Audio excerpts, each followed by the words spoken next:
Assalamualaikum warahmatullahi wabarakatuh. Kami dari kelompok 3 akan mempresentasikan tugas dari kelompok kami dari mata kuliah pengembangan diri. Sebelum kami mempresentasikan tugas kami akan memperkenalkan nama kami. Yang dimana nama saya adalah Andi Wahyu Gamir. Selanjutnya, Nama saya Ahmad Fauzan Alim. Nama saya Prilari Putri. ya itulah nama-nama dari kelompok kami. Ya, selanjutnya kita akan membahas materi dari kelompok kami. Yang pertama adalah kami memilih di mana kami disuruh untuk memilih berbagai macam soft skill yang dimana kami memilih ada 3 soft skill yaitu kepemimpinan, berpikir kritis, dan komunikasi. Kedua, bagaimana setiap anggota kelompok menilai diri mereka sendiri. Ya, untuk penjelasannya Ahmad Fauzan Alim akan menjelaskannya. Silakan. Untuk soft skill ini, satu kepemimpinan bagi saya kekurangan di soft skill ini yaitu saya masih belum bisa mengatur waktu saya. Masih belum bisa mengatur atau mencari cara untuk mengembangkan suatu perusahaan atau belum mahir untuk mencari sebuah solusi agar sebuah usaha tidak jatuh. Yang kedua, berpikir kritis. Di soft skill ini, saya bisa berpikir kritis yang dimana saya dapat mencarikan solusi agar perusahaan atau organisasi dapat meningkat.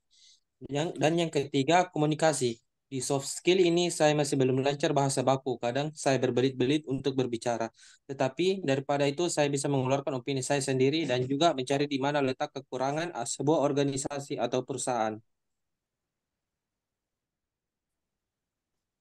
Dah, ya, yang kedua Prialia Ari Putri mungkin akan menjelaskan menurut pendapat dia. Dipersilakan. Baik, kekurangan saya di kepemimpinan, berpikir keras, dan komunikasi yaitu kekurangannya kemampuan dalam memotivasi dan menginspirasi, kurang empati dan kepekaan, mengelola konflik dan mengambil keputusan yang tepat. Berpikir keras, saya kesulitan dalam menganalisis masalah secara mendalam, kurangnya kemampuan dalam mengidentifikasi solusi yang inovatif, dan kurangnya kemampuan dalam mengambil keputusan berdasarkan fakta dan data. Komunikasi, kesulitan saya dalam menyampaikan pesan dengan jelas dan efektif serta berbelit-belit ketika saya berbicara. Ya, selanjutnya itu saya sendiri, Andi Wayiga, akan menjelaskan pendapat saya tentang kepemimpinan, berpikir kritis, dan komunikasi. Yang dimana kepemimpinan dalam diri saya bersifat loyal, yang dimana saya berpikir bahwa seorang pemimpin harus patut memikirkan bawahnya dikarenakan bawahannya dan seorang pemimpin saling menopang dalam segala hal. Berpikir kritis, yang dimana menurut saya hal ini sangat berpenting dalam kehidupan setiap manusia dikarenakan sifat ini membantu manusia untuk menilai sesuatu hal yang dapat diterima secara rasional. Yang ketiga, komunikasi. Komunikasi menurut saya juga sangat penting untuk mendapatkan sebuah informasi, bahkan untuk saling berinteraksi pada manusia lainnya. Ya, selanjutnya di nomor 3, bandingkan penilaian diri dengan apa yang dibutuhkan pasar saat ini. Apakah ada kesenjangan antara kemampuan yang dimiliki dan dibutuhkan oleh perusahaan atau organisasi? Ya, mungkin Ahmad Fauzan Alim akan menjelaskannya menurut pandangan dia. Baik, untuk nomor tiga ini bagi saya itu satu kepemimpinan. Untuk kepemimpinan, saya sendiri bisa melakukan kerjasama tim dengan baik dan berkomunikasi sesama tim agar pekerjaan bisa berjalan lebih baik dan lancar. Dan juga mengajarkan kepada yang lain agar mereka paham bagaimana cara menyelesaikan masalahnya. Yang kedua, berpikir kritis. Untuk berpikir kritis, saya mampu untuk berpikir bagaimana cara agar kami semua bisa bekerja sama lebih baik dan juga berpikir kritis untuk memberikan pendapat terhadap para sesama karyawan sehingga semuanya bisa berjalan normal tanpa adanya pertentangan. Yang ketiga, komunikasi. Komunikasi saya cukup baik buat menjelaskan sesuatu ke beberapa teman kerja, sehingga memudahkan teamwork dan juga saya dapat mengeluarkan opini ketika ada sesuatu yang menurut saya tidak bagus untuk perusahaan. Yaitu tadi penjelasan dari Ahmad Fauzan dan selanjutnya akan dijelaskan untuk penanganannya Aprilia Ari Putri. Dipersilakan. Kepemimpinan, kepemimpinan melibatkan kemampuan untuk menginspirasi, memotivasi, dan mengarahkan orang lain menuju tujuan bersama. Banyak organisasi mencari individu yang memiliki kemampuan dan kepemimpinan yang kuat untuk mengelola tim dan proyek. Berpikir keras melibatkan kemampuan untuk menganalisis, mengevaluasi, dan memecahkan masalah secara kritis. Ini melibatkan kemampuan untuk mengumpulkan informasi, menganalisis data, dan membuat keputusan yang baik. Banyak pekerjaan yang membutuhkan individu yang memiliki kemampuan berpikir keras yang baik untuk menghadapi tantangan dan mengambil keputusan yang tepat. Komunikasi. Kemampuan yang komunikasi yang baik sangat penting dalam dunia kerja. Ini melibatkan kemampuan untuk menyampaikan informasi dengan jelas dan efektif, mendengarkan dengan baik, berkomunikasi dengan berbagai pihak. Banyak pekerjaan membutuhkan individu yang memiliki kemampuan komunikasi yang baik untuk berinteraksi dengan rekan kerja, klien, atau pelanggan. Ya, itulah tadi penjelasan dari Aprilia Ariputri. Dan sekarang saya akan saya akan membacakan apa menurut saya, pandangan saya. Menurut saya, kepemimpinan, berpikir kritis, dan komunikasi sangatlah penting dalam dunia organisasi dan perusahaan. Seperti halnya kedua teman saya yang dia jelaskan sebelumnya, dikarenakan tiga skill ini yang akan menopang sebuah organisasi dan sebuah perusahaan. Ya, nomor 4, ini kita akan membahas tentang strategi konkret untuk meningkatkan setiap soft skill. Yang mungkin akan dijelaskan oleh Ahmad Fauzan atau siapa? Baik, April. biar saya. Oke, Ahmad Fauzan. Oke, dipersilakan. Baik, strategi konkret untuk meningkatkan setiap soft skill.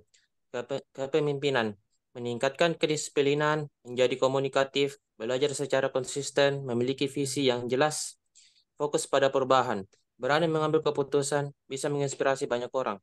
Berpikir keras, yaitu dengan meningkatkan berlatih, mendengarkan secara aktif, banyak bertanya, mencoba memahami sudut pandang orang lain, memperhatikan pandangan ke depan, memperbanyak membaca buku, adakan diskusi kecil-kecilan dengan teman kantor.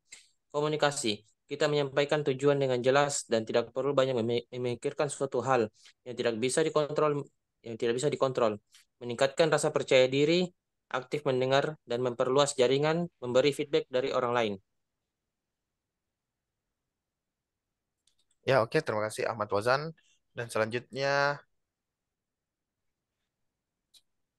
nomor 5. Kita akan bahas tentang bagaimana setiap anggota kelompok menerapkan pengembangan soft skill dalam konteks pribadi dan profesional. Dan mungkin akan dijelaskan oleh April Ariputri. Oke, dipersilakan.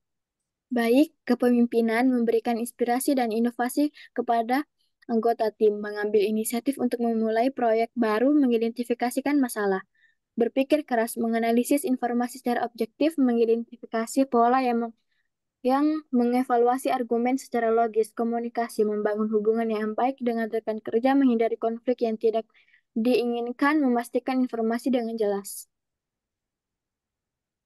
Oke, terima kasih April Ariputri. Sekarang kita akan membahas tentang bagaimana kolaborasi antar anggota kelompok dapat memperkaya pengalaman pengembangan diri. Ya, tentu sangat banyak peluang dalam mendukung dan motivasi ini. Kita dapat memberikan dukungan umpan balik yang konstruktif dengan saling motivasi dengan memberikan dukungan dari anggota kelompok. Dapat memperkaya pengalaman dan memanfaatkan pengetahuan, meningkatkan semangat kerja, memperkuat hubungan tim, dan menciptakan lingkungan kerja yang positif dan produktif. Ya, untuk nomor 7, kita akan bahas tentang identifikasi hambatan yang mungkin dihadapi dalam pengembangan soft skill. Mungkin akan dijelaskan oleh siapa? Ahmad Fauzan, Alim? Boleh?